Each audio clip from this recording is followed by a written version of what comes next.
Hello, good evening, Dr. Shilpi here. Can you hear? I just wanted to see some responses from hi. If anybody can see the screening of this program. So today's topic is planning pregnancy, antenatal care.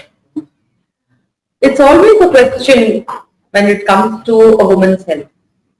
The most important part of woman's health is her compromised health condition whenever and whichever phase of life she is.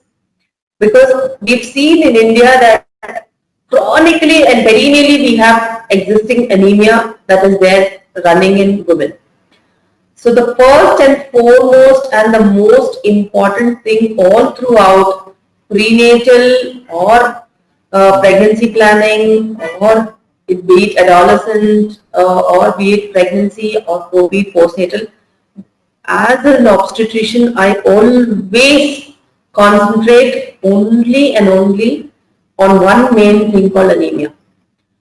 So every woman needs to be fitter in terms of her blood parameters, that is minimum normal hemoglobin, normal thyroid level, normal prolactin levels, rubella being positive.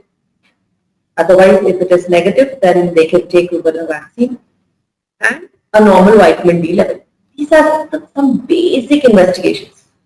Something additional to these investigations, prenatal or planning of pregnancy and everything, additional investigations are screening of your urine infections, screening of any other problems. If you're diabetic, your sugars need to be controlled. If you're hypertension, your blood pressure needs to be controlled. If you have a history of epilepsy, your anti-epileptic medication should be shifted to the safer medications. If you have any other medical conditions, they also have to be scrutinized well, bring back to normal medications into your group, and you have to get back to normal state medications in pregnancy. So whenever anybody is planning pregnancy, that's the right time to keep your health into streamline. Not only your health, your habits, your overall pre-medications or medications that you're taking. So this leaps and bounds again told that women's health need to be very much balanced before planning pregnancy. If you're anemic, take your iron supplements, bring back your hemoglobin levels to normal.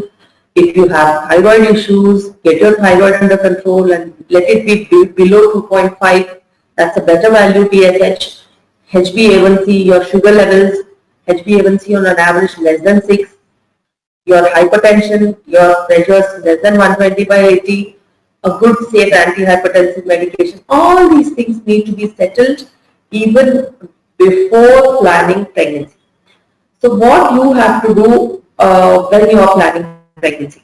So whenever it is about pregnancy, it is always good to start before pregnancy and post-delivery. So before pregnancy, what you have to do is what I have told you in terms of your medications, in terms of your health and all that. One proper pre-conceptional counseling is very important. Every preconceptional counseling that you go, you would be coming out of the clinic safer in terms of getting a healthy pregnancy, and also you will have related small issues which you need to correct. So preconceptional counseling is very, very important.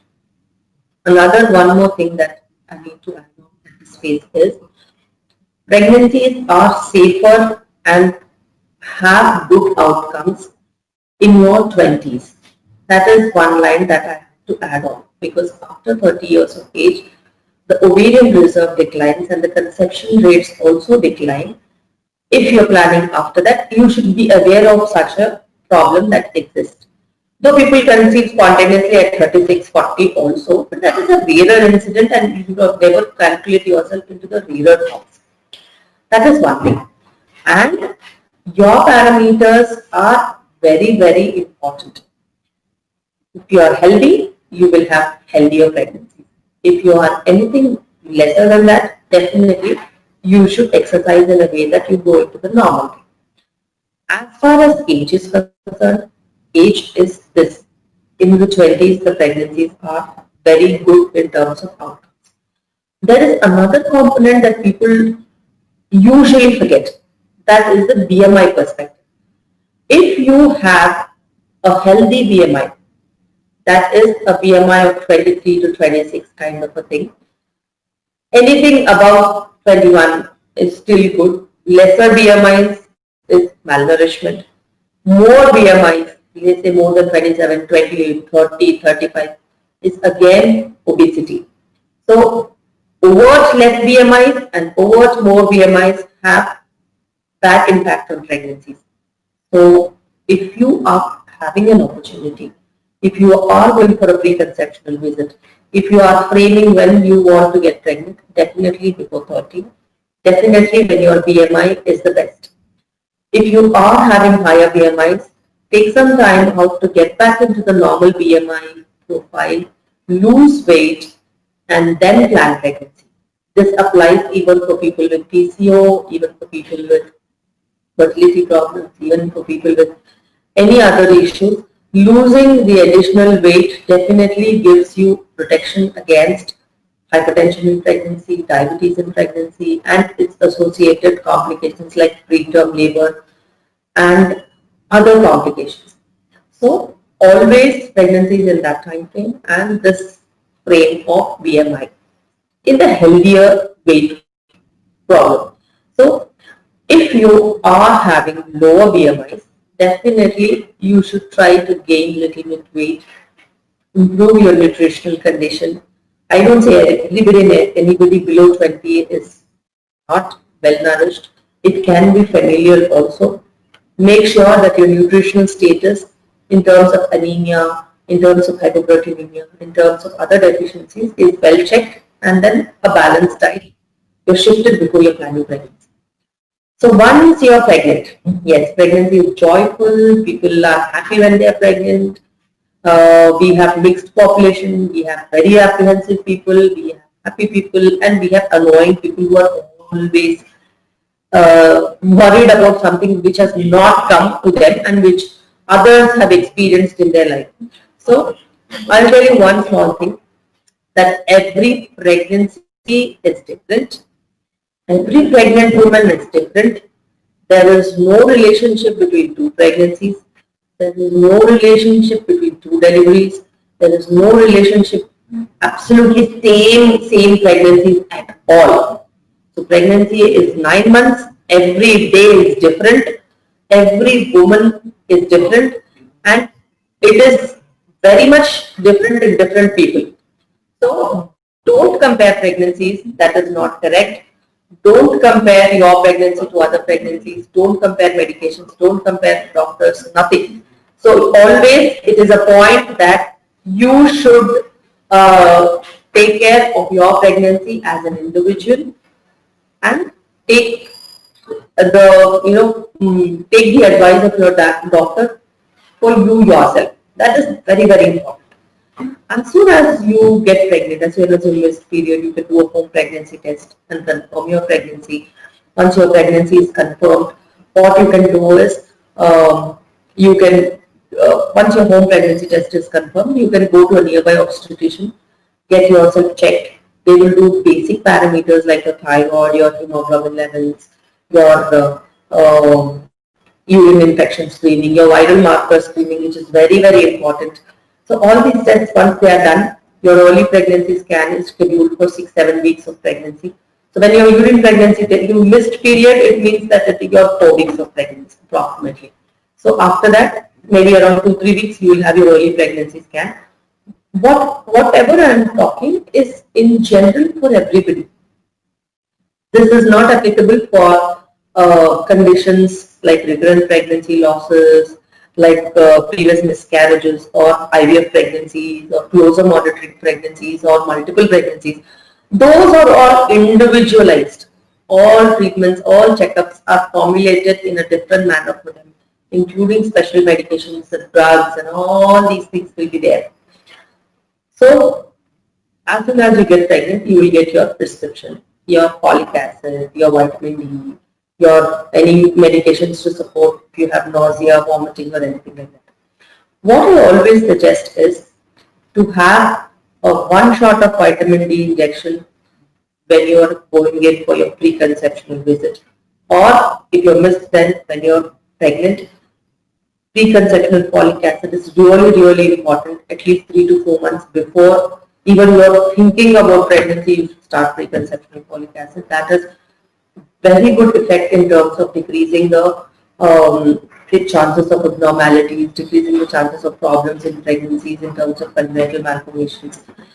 How much importance you have in terms of giving the best that you have. It is very, very important that you give your best by being prepared and taking prenatal vitamins. Prenatal vitamins are really, really important. They have to be started well before planning pregnancy.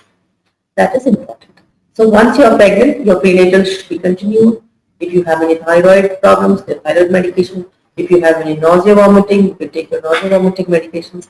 Small dietary tips like eating small frequent meals, small snacks in between other than the breakfast, lunch and dinner, shifting on to healthy food options like preconceptionally only, I tell them to shift on to organic food, stop cool drinks and junk food and outside food and all that. So preconceptionally itself, if you've stopped all these things, it will be easy and smooth way when you're pregnant. And all these things have an added impact because there are a lot of pesticides and residues that are coming in the food that are causing congenital abnormalities in the children. There's a lot of effect of radiation, there's a lot of effect of pollution. So all these things you need to take care before even planning pregnancy. So once you're pregnant, this is an ongoing process. Continue your prenatals, continue your healthy food habits, small frequent meals. Anybody who's hitting on with a lot of vomitings, they can have ginger concoctions, home remedies, and small frequent food habits, eating dry food, and sipping liquids rather than having a glass full of water. Sip liquids. You can have fruits which are loaded with water, like you can have apple, you can have pear, you can have watermelon, you can have orange, you can have sweet lime, anything to take care of that small needs of pregnancy that have an impact on overall well-being. That's important. You can have walking as your daily schedule. We don't recommend machines and treadmills and all that because we have seen accidents happening when you feel giddy and you have to fall. So it's always better that you can do walking with proper shoes on and proper walking timing and schedule and all that. So your diet we discussed, your medicines, your prenatals, your investigations, all that is needed in the early pregnancy. There comes an important scan in early pregnancy that is called the NT scan. NT scan is very, very important. It's a scan done between 12 weeks to 14 weeks, 12 weeks to 13 weeks, 6 days, sometimes as early as 11 weeks also, depends on the length of the baby. But this scan is a changing module in pregnant woman's life because if this scan is normal, if it is done in a well done fetal medicine center with a fetal medicine department and a double marker or a quadruple marker according to the risk factor that they have, and a combined software. A combined software in the sense the double or quadruple marker should be combined with the NT scan and a risk assessment should be given in a format that everybody understands. The risk assessment for genetical abnormalities, the risk assessment for having a preterm delivery or chances of hypertension or chances of diabetes or any other chance for that matter, the risk assessment should be given in that NT scan. Usually these NT scans are software dependent and available only at places where you have fetal medicine services. Either it should be a Sonocare software or a Astrea software or a Viewpoint software or any software that is compatible with the NT scan and the double marker or the quadruple marker so that the risk assessment is given.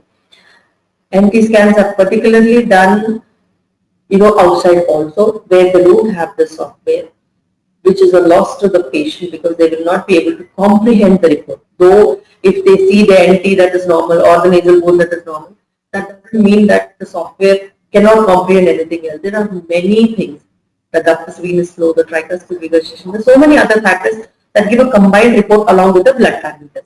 So it's always important that you get your NT scan done at a fetal medicine department with a full-fledged fetal medicine team. That will be beneficial, and you will know whether you have a hypertension risk, whether you know you have a risk of preterm deliveries or smaller weight babies.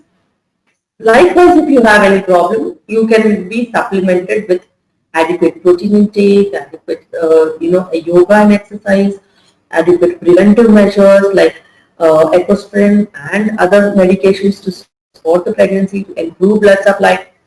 All these things which are necessary at the earliest. So before 14 weeks, you should start all these things. So it's very important. This scan is really, really important, and it has changed the way obstetrics is right now. So once your NT scan is all normal, again you will have a investigations and tell in the next month urine infection screening, your hemoglobin levels if they have changed or not, the thyroid levels if they are normal or they have changed by the trimester, or your sugar levels, are they shooting up, your GTT levels, whether you are having any tendency towards diabetes, which is very much there in pregnancy, because pregnancy is a diabetogenic state where the insulin resistance increases, and that is what gives a diabetic-like state. So all these things have to be assessed in between. We usually suggest after your NT scan, you have a vaccine for flu, that's a seasonal vaccine, and then you go in for your eye test or the dental examination, wherein after first trimester process off, it will be easier in terms of any pending treatments or any vision changes that can give you headaches. So this is very, very important. So once you are done with your NT scan and all these schedules, as I have told you about your hemoglobin levels, your sugar levels,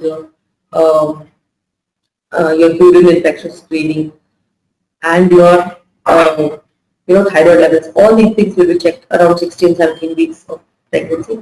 That is the very important time to do all these things. Take your TT shots, start your nipple care, which includes the application of nip care ointment or anything to prime the nipples and start pulling them outside so that you don't have flat nipples.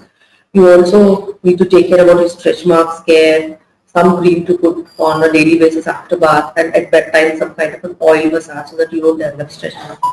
And another important scan that comes up in the near future, that is 19-20 weeks, is the TIFA scan. That's an abnormality scan, wherein everything from top to bottom is checked, including your cleft, including your brain parameters, including your spine, including your heart, lung, liver, kidney, blood supply to the kidneys, your hands, legs, your fingers. It's an anomaly scan basically, and this anomaly scan gives complete information about the baby.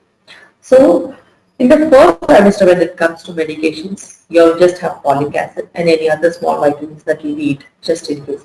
The second trimester, after 12 weeks or 13 weeks or 14 weeks, whenever it's from the second trimester, you would need calcium, you would need iron, you would need DHA, you would need other nutrients if you're deficient in. Like some people are deficient in zinc, some people are deficient in B12, some people are deficient in micronutrients. So similarly, some supplements are needed.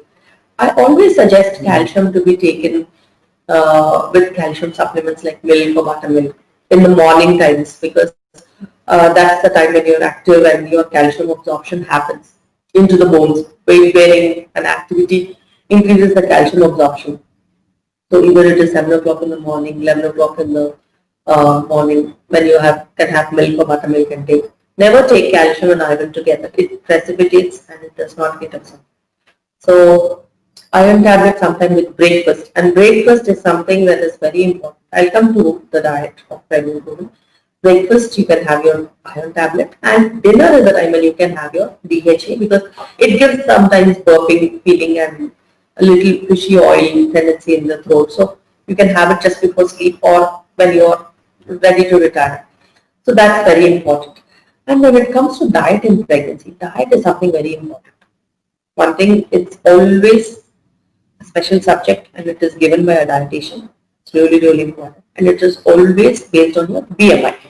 If your BMI is good, if you are on the healthier BMI side, your average weight gain should be less than 10 kg. Please remember that. Nobody should have food for two people. It's not correct. It's only that increase your protein food intake and control a little less of your carbs intake. That's important because protein is the building block and that has to be increased. So protein is very, very important. Fats, you can take fats, not an issue. There's no cutting down on fats. You can have healthy fats, that's good for pregnancy. So if you think about pregnancy, it is not eating for two people. It is having a balanced nutrition. Say yes for all kinds of milk and milk products if you're not allergic to legumes, lentils, sprouts, mushrooms. You can have paneer, you can have chicken, mutton, fish, egg, whatever. A little less of red meat, the rest all is fine. If you want to have meat and not the gravy, that doesn't help you at all. So if you want to have protein, it's about the meat chunk that you have. It is not about the curry that you eat and not the food that you eat along with the curry. It is always depending on what kind of quality food that you eat gives the projection that how good your baby is. That's important. Always concentrate on protein intake and protein foods. That's very, very important. If you have a tendency of having diabetes or family history of diabetes or your sugars are little on the higher side, your GGTs are warning you, never have high carb food like white rice, maida, sweet chocolate, sugar, juices, cold drinks, coconut water. All these things should be off your food. Always concentrate on fruits like apple, you can have pomegranate, you can have watermelon, you can have orange, you can have sweet lime. Any one fruit a day, not more than that. Or a kiwi if you are fancy for other fruits. Local fruits are very important. Seasonal fruits are very important. That you should never forget. Never buy a kiwi and eat in Hyderabad if you are in. You can as well buy a banana and eat. You can as well buy guava and eat. You can as well buy something which is locally grown like sweet lime. These are very important.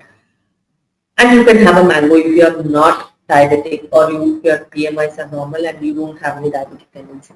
You can still have a banana every day because that's locally grown.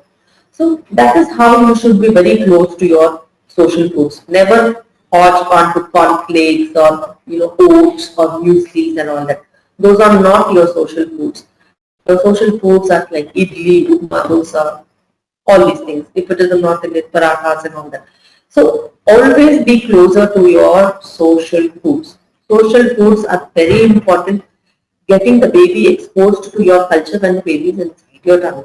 Never hodge on to foods that give that westernization of diet, like fried chips and pastas and pizzas and all these things on a regular basis, because those are not your food, those are not the social foods, and those have to be kept away when you are pregnant also and when you are rearing a child also. So this phase of 9 months is like preparing yourself for good for the next n number of years. This, if you can practice all through your life, you will be healthy always. So you basically get back to your home social foods, homegrown, locally available fruits and vegetables, healthy habits like sleeping on time, not watching television, not watching the soap operas and everything, all the television soaps that people watch. Please put a cut on them because tomorrow when your concentration changes on the child, so there is a lot of conflict and deviation from these kind of things. You would have withdrawal tantrums that you throw when you stop watching television at that point of time. This is the right time you can stop or wean off watching things. Don't watch unwanted material on Google and just keep surfing things which are not related to you at all. Don't looking for reviews and all these things. These are not your purview. You would be told by your doctor whichever thing is safe, whatever has to be used, how it has to be used, and when the time comes. That's really, really important. carrying opinions and reflecting them onto you will definitely do harm on the long run. So take your medications on time, take your diet on time, have very small split meals so that it does not give a lot of fullness, it does not give, you should always have a lighter feeling. You eat small quantities more frequently, have a lighter feeling. Don't eat stomach full because if you feel like it's on the throat, it gives a lot of nausea and vomiting.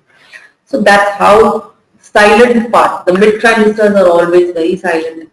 If you have any urine infections, you definitely have to take proper treatment because they can give rise to predispose to preterm labor. So you have to have vaginal swab screening. Also, if you have previous history of miscarriages, you should always look on to the healthier versions of diet, rich in probiotics like curd, the natural probiotics.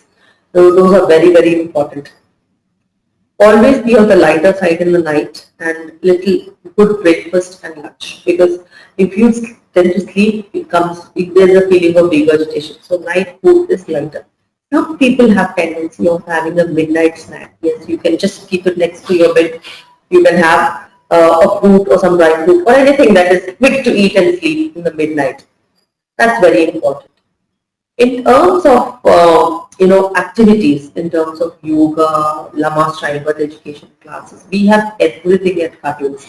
We have regular ongoing yoga classes. We have regular prenatal activities in terms of drawing, knitting, stitching, and painting. All these activities are very good for pregnant women. Book reading, storytelling, music sessions, Zumba dance sessions, all these things keep pregnant women very happy, adrenaline raised, and they don't go into other forms of entertainment. This is what they need. So everything is taken care by the hospital, and all kinds of healthy education is given in the hospital itself.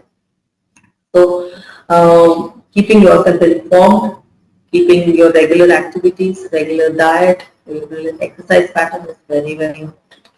So once your 6 month comes in, once your NT scan is done and everything is normal, TICPA done, everything is normal, the next checkup will be again your hemoglobin levels, your sugar monitorings, your urine infection screening, your thyroid levels. So these are very important. 26, 27, 25, 24 weeks also is good. The next comes is the growth scan. Growth scan is a very important case because growth scan indicates any changes that are happening in terms of water levels which are less or more.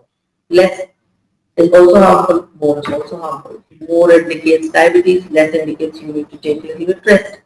And not only that, your baby growth, if it is good, more or less, that is also in the growth scan. How are the blood supplies in the umbilical cord and in the brain of the baby? That gives an overall health impact on the pregnancy. All these things are reflected in the growth scan, which is very, very important. And this is the time when you can take a good, healthy picture of the baby, the face, the 3D or 4D picture of the baby that you can take. So that also is very appealing to the pregnant woman. And this is also the time when you know the baby's head down or breech or all these things, which you need to follow up. So all these things are known in the growth scan. And this is the time that you should really, really think. Your exercise start after your NT scan. You're good to go with all the same exercises till your growth scan. Once the growth scan is done, your exercise levels and your pelvic floor exercises, your back strengthening exercises, your squats and all these things slowly start increasing. That is when you should more concentrate on your physical energies and your strengthening part in pregnancy. Continue your vitamins, continue your checkups. Once your growth scan is done, your next checkup will be indicated by the fetal medicine department when to see them next. The next scan is based usually on their purview. Your regular BP monitoring, your weight gain parameters, all these things are watched over. So definitely if you can monitor at home, it's good. But if you are, that tension type, don't ever monitor at home. Just monitor in the hospital. That monthly visit should be fine. So once your growth scan is done, your visits little closer, So every 2 weeks we need to see you, check your pressures, check your everything, take care of your diet, take care of what you're eating in terms of medicines and how you're eating and your small cravings that you have. People tend to have constipation in pregnancy. Yes, that's an important thing because constipation is a lot more annoying than anything. It gives pain, which is very alarming. So even in the first trimester, constipation is little severe. There are some dietary tips for constipation. Having a high fiber diet, a little more on fruits, not on juices at all, on fruit, chewing and eating food, taking a lot of vegetables and green leafy vegetables. That's important. Having adequate amounts of water. There's another tip. If you know about these chia seeds or sabja seeds that are there, those are known to absorb water. They swell, and if you take 1 or 2 spoons of chia seeds in a glass of water, leave that, mix it and leave it for 3 4 hours. They swell, and you take these seeds along this with this water. It's a very good source of protein. It's a very good source of DHA, very good source of fiber, and it relieves constipation. If you can have this on a daily basis every day, you should not have any constipation related problems. So that's something about constipation. Your vitamins need to be continued. Very, very important. All your vitamins should be on a timely basis. Never haphazardly take medications. Never take all medications together. Iron has to be taken after breakfast. Calcium has to be taken in the morning with milk or with buttermilk. And night is the time for DHA. Any other special medications have to be taken accordingly. That's very, very important. And once you come towards labor and delivery, that's a very apprehensive phase. As such, I told you, no constipation, that should not be there, should be here always, because it does impair coming on the labor side. So no constipation. Have nice, small, frequent meals, high fiber foods. That's really, really important. You continue your prenatal activities, your exercises, your walking. Everything has to be on the loop line. Talking about walking, you can split your walking into 2 sessions, morning sometime and evening sometime. You can start off with 10 minutes, 10 to 20 minutes, 10 to 30 minutes morning and evening. That's very, very important because at a single time you will not be able to walk for a very long time. So split the timings. That's very important. Or if people think that walking is something of not your choice, every day go buy milk or newspaper yourself. In the evening, go buy groceries or fresh vegetables and fruits on a daily basis. This is another tip that you can do. Or go and visit a temple or a prayer house. That's another tip. It is COVID season and COVID season doesn't last always. But non-COVID season you can do all this. COVID season is what you have to do inside your house. COVID time is one time that you should be very, very careful for. Hospital visits, all mandatory visits you should come. Anything that is non-mandatory or some small headache kind of a thing, you can go for some video counseling. Anything that is reports that you need to show, you can either send your partner or you can show it online or some online portal that you can use. COVID time it has become difficult in terms of going to walking or buying things or going to public places. That's not advisable at all. So stay home, stay safe, and do all kinds of exercises possible in the house, like yoga, like in the house works like cleaning the floor or mopping or some kind of household activity which gives equal pelvic strength. That's very, very important. So when you're coming closer towards delivery, you would definitely finish your Lamaze classes. We usually give Lamaze classes late mid-trimesters and early last trimester so that the couple is completely aware of the pros and cons of labor and how they need to support each other in labor, how to go towards a normal delivery, how to have the positive attitude, how to bear the pain. All these things are very well created in Lamaze classes. So Lamaze childbirth education is very, very important. I expect every pregnant woman to go through one session so that she would not have any apprehension and the partner along with her to support her. That's very, very important. So in the last trimester, a good dietary regime, good sleep pattern. Sleeping would be a little difficult in the last trimester. Some people have issues sleeping in pregnancy. That's where the role of saffron comes. Actually, saffron gives good sleep. It's a sleep inducer. That is why saffron is given in lukewarm milk, 4 or 5 strands every day, just before going to bed to induce good sleep. It is not any complexion improvement benefit. It is usually given for this purpose and it works well.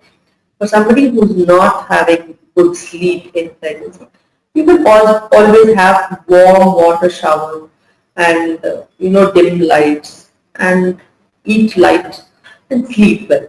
That's very, very important. You can as well take the help of saffron and milk. And once you're nearing towards labor and delivery, everything packed, everything, you know, clean and clear. And once the D-day is coming in, you should be aware. Your doctor gives you dates when to come in for internal examinations, when to get checked with the obstetrician for your pelvic floor.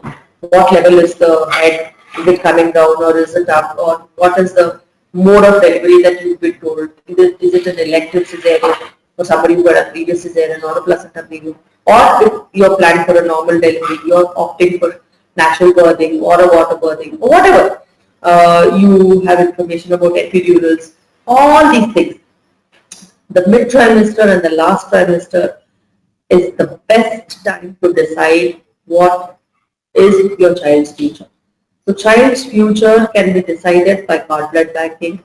That's very, very important because today if you can save cord blood, cord tissue, placenta, membranes, all these things, if you can save them, tomorrow if you need them for any medical purpose, for any medical condition, for you or your siblings or your parents or anybody, so for that matter in the family, the child that is going to be born would be covered, the child that is, the siblings would be covered, the parents would be covered, the grandparents also would be covered. So they have insurance facilities. The insurance is there up to 20 lakhs of insurance for medical treatments that can come anytime in near future. So cord is one savior option that you should always think about and get yourself registered, get your collection kit done, get yourself introduced to your collecting agent, get yourself introduced to the doctor and inform her that you are, have this process in mind and you have your collection kit ready. So all these things are mandatorily done before you go into labor. So when you are planned for a delivery or you're in labor, as soon as you feel that there is something abnormal, you should come down to the hospital, get yourself checked. Even if you come 1 or 2 times when it is not needed, also that's very important to miss the right time. Because if you are not aware of problems, definitely you should cross-check 1 or 2 times. Come to the hospital, we'll check your heartbeat of the baby, check whether you're having any contractions. If you're having contractions, we get you admitted. If you're not having contractions, we send you back home reassured. It's very, very important. And labor and delivery is always different for different people. Somebody has experienced more pain, that does not mean that you have, you will also have to explain yourself that you might also have pain. It is not. Pain is a subjective thing. People sometimes labor and delivery finishes off without any pain. Sometimes because you are anticipating pain, you will have a lot of pain because of the fear that you might have pain. So always labor and delivery should be taken positively because we have a lot of new methods of delivery, like water birth is there from a very long time, like there is music birthing, there is hypnobirthing, there is epidural, there is entenatal, there are several hundreds of ways of delivery that is available. You have your whole labor team that supports you, you have your doctor, you have anything and everything in terms of technology and support to go through delivery and childbirth. it's really, really important to be more confident, because confidence is something that is subjective on what you have from yourself. So be confident, that is really, really important. And never have any apprehension, never have any doubts, never think in one way.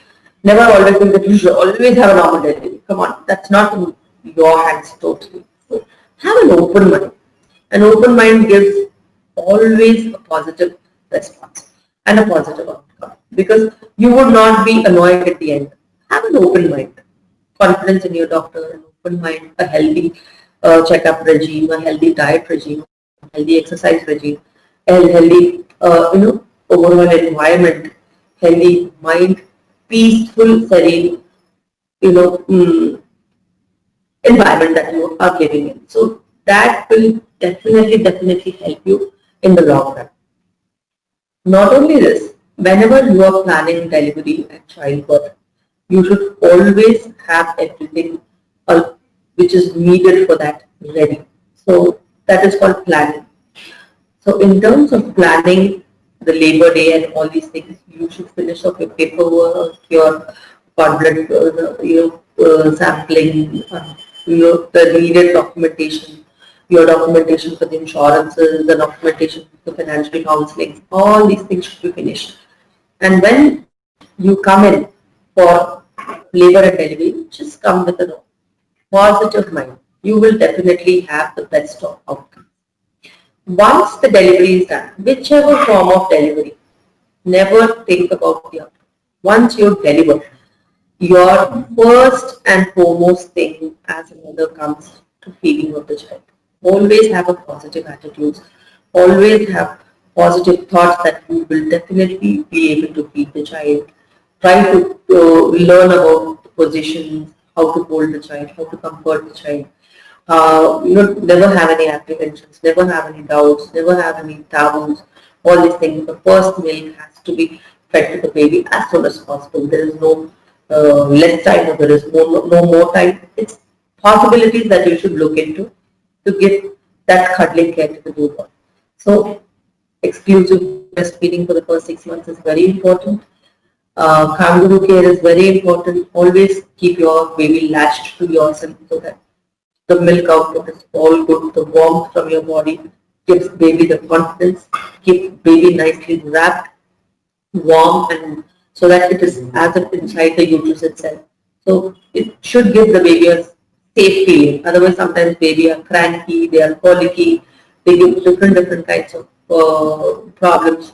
So all these things depend on the environment. If the environment is good, non, irritating, and you should never have any apprehensions. That's very important. Always be positive. Always have a normal regular diet. Always think on having good postnatal vitamins also, the calcium, iron, DHA. Everything has to be continued postnatal. Iron minimum 3 months. Calcium and DHA till you feed, and calcium even after stopping breastfeeding for at least a year. That's very important. Postnatally also you should concentrate on calcium rich diet. That is very important. Like your sesame seeds, your ragi, and your milk and milk products, your spinach, your broccoli, all these things, they impact a lot. Lactation is always based on what kind of diet you take and what kind of hydration that you're having for yourself. Always take 1 or 2 glasses of water before feeding and after feeding the baby to keep yourself hydrated. Always exclusively breastfeed the baby. That is really important. That is what even I suggest. Breastfeed as long as possible. There is no restriction on that at all. And anything that is related to weaning is only after 6 months. Exclusive breastfeeding for the first 6 months. No need of giving any water, no need of giving any other thing. Mother and baby, exclusive breastfeeding. That's why even the maternity leave is given for 6 months nowadays. If you are having any issues, then you can still go on, have express breast milk and feed the baby. That's the baby's right. That is definitely necessary. Don't use your maternity leave when you're pregnant. Always use it from the day of delivery to the next 6 months. That's advisable. Do not take unnecessary bed rest and rest at home and all these and waste your leaves when you're pregnant, your postnatal period is very, very important and all your leaves are entitled for that time because that is when you have to take care of the baby. Even after delivery, what I suggest to my patients is you should take care of your body. That's very, very important. Your dietary habits, nutritious protein rich diet, a little more than what you used to take antenatally, 450 calories. Antenatally about 300 calories, postnatally around 450 calories. If you're breastfeeding, that's the additional calories that you need to take. Little more in protein side. It's very important. Don't hog for two people. Don't eat lots and lots of breads and white rice. That gives just weight and nothing else. You should be very conscious on weight gain because already you have gained weight. That is gained to lose when you are feeding the baby. So that's very important that you should not keep gaining weight even after delivery. That's very important. And you never should forget your regime of having regular postnatal vitamins, your sleep pattern, that is also important. You should not always be an obsessed mom looking at your baby even when the baby is sleeping. You should always take rest when the baby is resting and be active when the baby is active. So balance of work life environment is very, very important. You should always have the balance in between these things. Always don't exhaust yourself because exhaustion also leads to lactation failure. That's very, very important. You should not exhaust yourself. Always make sure that you are positive attitude, good with energy, take small snacks, keep your energy levels up, hydrate yourself, continue on your postnatal vitamins, go for your postnatal visits, get back to exercises as soon as possible when you have had a normal delivery, your pelvic floor exercises, your back strengthening exercises and all that. And if you had a cesarean, definitely we need a gap of 3 months, then you start your you start your abdominal exercise and everything. Otherwise pelvic floor and back strengthening you can always do at any given point of time. So prenatal, very important. Antenatal, even more important. Postnatal, double the important. You cannot retire yourself in terms of taking care. A woman's health is the basis of the family. The more strong the woman is, the more healthier the woman is, the healthier the family is. Always keep this point in mind that if you are taking care of yourself, if you are guiding yourself into the positive front, the whole family follows you. Always take it a point that lifestyle is something which is in your hands and you are the decision maker to have a healthy lifestyle. So antenatal, be it antenatal, prenatal or postnatal, women's health is utmost important. You can just not think, stop thinking about it. So always be careful. Always health is definitely wealth, and especially COVID times, make sure you are, concentrating on staying at home. That's very important. Whenever you are going out or you are going to any public place or any other places, make sure it is mandatory. If there is any chance of you avoiding that outing, you can avoid it. If you are going, be very well with a mask, hand sanitation methods, cleanliness of your hands, use hand sanitizer, cover yourself, and don't get things from outside into the house. Make sure you leave everything that you bought from outside the house and go inside the house safe after following all your norms. That's very important.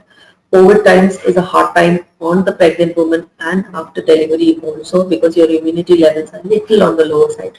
Concentrate on having healthy food, fresh food, immune boosters like turmeric, ginger, honey, and our whole spices, warm food.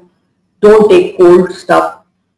Taking of warm tea or like green tea or anything warm like ginger concoctions also help. All these things have an experimental value, but definitely yes, they have proved to give some kind of a benefit. And in terms of children also, warm care. Do not expose them to junk food and all that. That is important. Home food, social food, our food which is cooked at home, that is very healthy. All about immune boosters and how to increase your immunity levels is important. Right sleep pattern, right physical activity, and right food is the master of keeping a healthy family and a happy family. That's very important. This is about prenatal, antenatal, and postnatal care. Any questions that we have, we can take in. Yeah, I will just check on the questions. Some important questions that are there. So we have some questions. DHA. I'll tell you something about DHA. DHA is really important when it comes to pregnancy, pre-pregnancy, pregnancy, and post-pregnancy. Pre-pregnancy, DHA gives good oocyte quality. In the pregnancy, it improves the brain growth of the baby. It decreases the risk of having hypertension. It decreases the risk of having, preeclampsias and all that. Depression in pregnancy. Postnatally also it gives protection against postpartum depression. Not only this, it also gives healthy levels of DHA in the breast milk, which is even more beneficial for the baby. The goal of DHA in pregnancy, pre-pregnancy, and post-pregnancy is established. I have been recommending DHA for the past 12 to 15 years. I have no doubt about it. You can have DHA. That's really a wonder drug. And the next question is,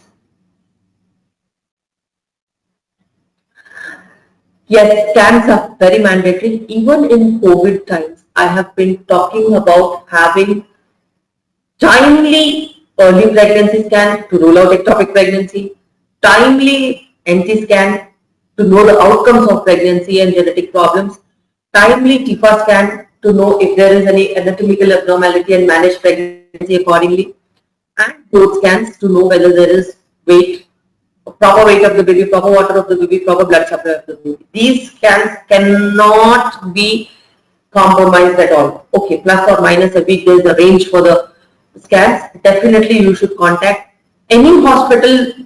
Doing the scans at this point of time is the safest for you, because only safe hospitals where you have trust for mother and child health, trust for non-COVID patients, trust for filtering the non-COVID suspect and COVID patients, that hospitals have facility to give you a safer outcome. We at Cuddles have the best of facility. We do not have the same facility for COVID and non-COVID. We are very safe. We have been doing all these scans from day one of lockdown. We have never stopped the services, and in fact we have given the best of outcomes even for people who have had antenatal checkups outside and now they're booked with us. They are very safe and all scans are going on time. So what are contractions? Yes, contractions are the activity that happens inside the uterus when the uterus contracts or relaxes. So uterine contractions are basically of two types: the false contractions and the true contractions. False contractions are called Braxton Hicks contractions when even in mid trimester and early late second trimester, you feel that your uterus has become stone hard, and again it relaxes. This happens 4 to 5 times or 10 times in a day for some people. These are called false contractions and Braxton Hicks contractions. The same. For some people, when they are having contractions, that means there is tightening of abdomen, there is severe backache that is associated, and there is heaviness in the pelvis, and it is coming every 4 minutes or 5 minutes or 10 minutes once or 10 minutes twice, and the intensity is increasing, and you're not able to sit, stand, or walk, and it is bothering you, and it is associated with some kind of discharge that is coming, some kind of severe backache and restlessness. This can be labor pains, and you need to go and report to the hospital. At whatever time that you are having, these should be definitely taken care of, and do not wait that something else should happen. If they are increasing in intensity and bothering you, definitely to the hospital. What precautions should be taken during the last trimester? Last trimester, as I told you, good diet, good medications, sleep, comfortable atmosphere, get your cord blood counseling done, get your bags packed for the delivery. Don't miss on your checkups. Go to the antenatal classes regularly. You can get your pregnancy photo shoot, pamper yourself, and very important, never miss on your medications because they are very, very important. Your exercise schedule should be very good. And what if baby weight is more? Will there be any complications, and provide valuable suggestions from Vijaya? Baby weight is the reflection of the mother's health status and the blood supply to the baby. If in empty scan you have an indication that the baby weight can be less, UGR tendencies or preeclampsia tendencies, you give something to improve the baby's weight and blood supply. If you're on such medications, your weight will be almost the same. If the baby's weight is more, it can be constitutionally more for somebody who's very tall and somebody who's very fat. You can have a constitutionally bigger baby. But yes, if you are having diabetes in pregnancy or anything related to gestational diabetes, your baby's weight can be more. That is a little on the harsher side because if you have big babies, they will have some, it's the science that says that they can have adulthood obesity in the childhood obesity and adulthood obesity, and they can have early diabetes in life. So it is in your hands that you should have calorie consciousness, count your calories, make your sugars on the safer side, decrease your carbs intake, always maintain your glycosylated hemoglobin, take your anti-diabetic medications on a very stringent norm. Home glucose monitoring is very important. Always fasting less than 100 and post meal 2 hours less than 120 is what I advise. So somebody, what can I do to help relieve morning sickness, Anuradha? Morning sickness is very subjective. It can happen if you are not having food on time or if you're not getting up on time. Have more frequent food, that is very, very important. Ginger concoctions can be useful for decreasing the morning sickness. And if you have early small dry food, it can decrease the morning sickness. Sometimes midnight snack also can decrease the morning sickness. It's very important. So you can take care of such small things, and you have better medication for morning sickness like Doxinate. You have medicines for vomiting, Ondansetron is there. You can consult your doctor, it will definitely help you. There is somebody, Manasa says evaporin injections are a quick way to get rid of the lumps caused by the inflammation. Okay, evaporin is a drug that is given usually in recurrent pregnancy loss or with plantation failures or some special conditions where you have thrombophilias and all that. It's a very annoying injection, I know that, but evaporin is the life-saver injection. So those are very, very important in terms of taking them on a regular basis. So it can be taken all on the abdomen, on the anterior part of the thigh also. Once your injection is done, you withdraw the needle with the thumb. Put a pressure, harder pressure for at least 3 to 5 minutes. Don't remove your thumb at the site of the injection. So this gives a constant pressure and it prevents the blood from forming a clot. So this is the tip. Evaporin injection site, you just put pressure with your thumb so that it gives pressure constantly for 3 to 5 minutes, not less than 3 to 5 minutes. It doesn't give that discoloration. So that's about evaporin. Evaporin is one of my favorite drugs because it gives outcomes, it gives a life child. So that's life saving. And that's for now. And thanks everybody for the session. It has been very interactive, good questions. I'm happy that people are seeing. Yes, people are interacting. Always take home message, prevention is better than cure. One last. There's one more question. Okay. Prevention is better than cure. Always try to prevent. Prevent by healthy lifestyle. Prevent by, taking good care of yourself. And insurance is very important, be it a medical insurance or insurance of the future of the baby by cord blood saving or anything. Prevention and being prepared is very, very important. So being prepared and prevention is very important. This is the take-home message. And there's another last question. How many months do we need to use iron calcium tablets? I have answered this question. In fact, that's one of my favorite questions, and I'm very principled in following this. Pre-pregnancy folic acid, minimum 3 to 4 months. Post, all throughout pregnancy, iron, calcium, and DHA. Post delivery, also iron for the next 3 months. Calcium, even after you stop breastfeeding, you have to take for at least a year. DHA till you breastfeed. That is very important. And calcium twice a day, 11 o'clock and 7 o'clock. 7 o'clock with milk, 11 o'clock with buttermilk. Iron 9 o'clock with breakfast. DHA in the night before sleep. And folic acid in the afternoon. That's preconception in the first trimester. Second trimester, third trimester, postnatal, iron, calcium, and DHA. That's very, very important. So thank you. All the best. Stay home. Stay safe. Thank you, madam. Thank you for your valuable time. So you have given us your precious time to make all of our participants attend this session. So thank you so much. So dear participants, all of you would receive a mail for the feedback, and also along with that we would be sharing a gift vouchers to all the participants. And thank you all participants. Thank you, madam. Special thanks to you on behalf of Cordlife.